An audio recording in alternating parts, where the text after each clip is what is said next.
Olha, a partir do mês que vem, mais precisamente no dia 15 de setembro, nós vamos ter os primeiros estados encerrando o período de vazio sanitário. Em alguns estados, esse período encerra no dia 15, em outros no dia 30 de setembro, para aqueles que exercem esse tipo de ação para conter os problemas que se tem com a soja durante o desenvolvimento da lavoura. E para falar um pouco a respeito das preparações para a região sudeste, em especial em Minas Gerais, eu vou conversar agora ao vivo pela internet com o Fábio Meirelles, ele que é da ProSoja de Minas, presidente da ProSoja de Minas Gerais, e conversa conosco nesta tarde de terça-feira. Fábio, obrigado pela participação, por estar aqui conosco. Como que o produtor em Minas Gerais tem se preparado para este momento? Boa tarde, seja bem-vindo. Olá, Fabiano, como é que vai? É uma satisfação poder falar com você e estar aí mais uma vez participando do seu programa. Nós já estamos preparando há algum tempo, como é de comum dos produtores, se antecipar as questões do plantio, porque um bom plantio é o resultado do que nós vamos colher. A expectativa nossa é que o vazio sanitário de Minas termina no dia 30, mas a expectativa é a questão climática. Se nós vamos ter o início das chuvas adequadas em outubro. Ao tudo que nos foi indicado, nós deveremos fazer o plantio praticamente no final de outubro, começo de novembro. Essa é a perspectiva, vamos dizer assim, climática para todo o Sudeste, pelo menos é o que a gente está enxergando, e para Minas Gerais. O que vai se iniciar, evidentemente, no começo de outubro, nos primeiros dias, inclusive por causa da questão de janela de tempo de plantio para essa soja, que nós devemos começar aí dia 8, dia 10 de outubro, o plantio nas áreas de irrigação para o pivô central. Fábio, e essa posição é muito importante. Em relação à safra 2021-2022, a 22-23, ela vai ser semeada um pouco mais tarde por conta do fator de clima? Tudo indica que sim. Nós ainda vamos ter, nos últimos trabalhos que nós participamos com o professor Mulion, já foi nos adiantado e vem acertando constantemente em todo esse histórico de frio, de chuva, que nós deveríamos plantar praticamente em novembro, que seria uma segurança para o produtor. Isso nos dá uma janela muito curta. Esse produtor, o nosso produtor, vai ter que ser muito profissional, porque ele vai ter que pegar os primeiros dias que antecedem, vamos dizer assim, a chuva, dentro da proporção normal, e iniciar o seu plantio. Quanto mais tardio você for, mais problemas a gente pode ter para frente ou uma diminuição de produtividade quando você estende muito o início do seu plantio. Então, nós temos que estar muito bem preparados. Nós já temos aí alguns levantamentos que a maior parte das sementes já estão chegando, já estão na casa dos produtores, os fertilizantes já chegaram, mesmo com toda aquela polêmica da guerra de que não chegariam os fertilizantes.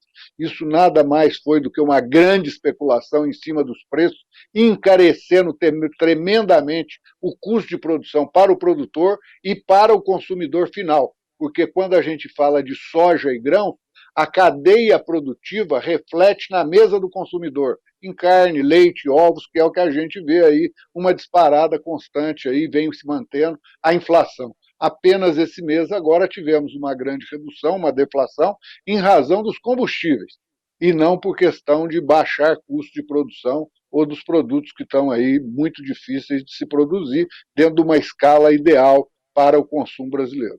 E por consequência, da exportação, né?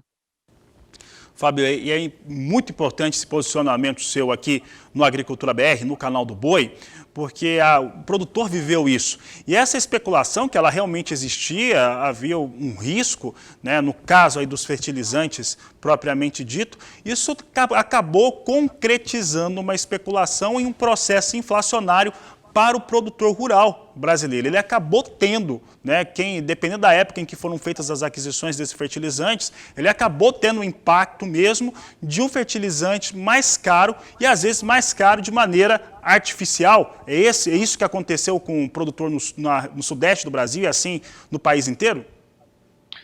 Isso aí você pode colocar para o país inteiro. E aí nós temos uma outra situação que as pessoas não levam em conta. Nós tivemos as reuniões com a ministra Tereza, tivemos aí as posições do presidente Jair Bolsonaro para garantir que o que tinha sido contratado fosse entregue para o Brasil. A ministra fez as reuniões com todas as aprosojas, com todo o sistema organizacional da produção e nos garantiu isso e foi falado isso firmemente. E essa exploração se tornou muito real, porque nós tivemos uma queda do dólar naquele período e tivemos um aumento dos adubos. Como é que um produto que é cotado em dólar, o dólar cai e dentro do mercado brasileiro ele aumenta? Então, foi uma verdadeira exploração por todos aí que usam o nome do agro. Infelizmente, é uma realidade que atingiu o Brasil e mesmo com a atuação do governo permanentemente apoiando aí no sentido de garantir o abastecimento, porque nós temos que ver que nós somos uma coluna dorsal do país. Garantir o abastecimento é a segurança alimentar do Brasil e para o mundo. Então, é uma questão estratégica, é uma situação que mantém a estabilidade do sistema de crescimento do país, do seu desenvolvimento.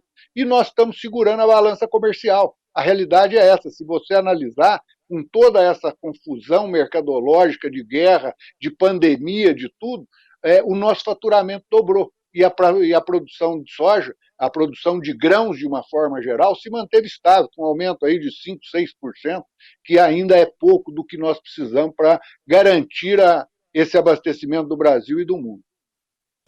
Tá certo, eu vou aqui só fazer um comentário a respeito da participação de telespectadores. O Bruno Barros, de Uberaba, está acompanhando aqui o programa, acompanhando a entrevista, está gostando do que o senhor está falando. Doutor João Sório não colocou aqui o município do que ele está falando, ou o estado, mas mandou um grande abraço ao senhor aqui fazendo o cumprimento. Em relação a esses municípios em Minas Gerais, principalmente porque é o estado do senhor, onde que está concentrada essa produção de soja, onde que devemos ter nas regiões determinadas a maior área de cultivo?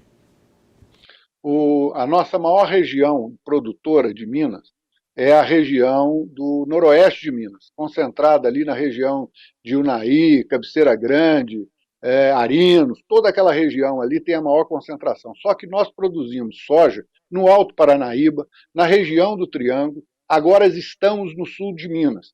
E só para você ter uma ideia, dia 2, 3 de setembro, nós estamos indo para o norte de Minas, em Itamarandíba, levar para os produtores, no evento que tem lá a exposição deles, as possibilidades do norte de Minas, que é uma região tão sofrida, a gente poder levar a soja com as novas tecnologias, porque quando a gente fala levar a soja, é milho, é grão, aí vem leite, vem uma série de situações, utilizando novas tecnologias e tendo a possibilidade de abrir uma nova fronteira em Minas Gerais, que é uma região que muito precisa, e nós vamos estabelecer aí, vamos dizer aí, um regramento, as necessidades, orientando os produtores do que precisa ser feito, vamos dizer assim, para a gente conseguir ter também soja no norte de Minas, que seria aí um céu de brigadeiro, o estado todo tendo aí uma condição de produção sustentável e com qualidade.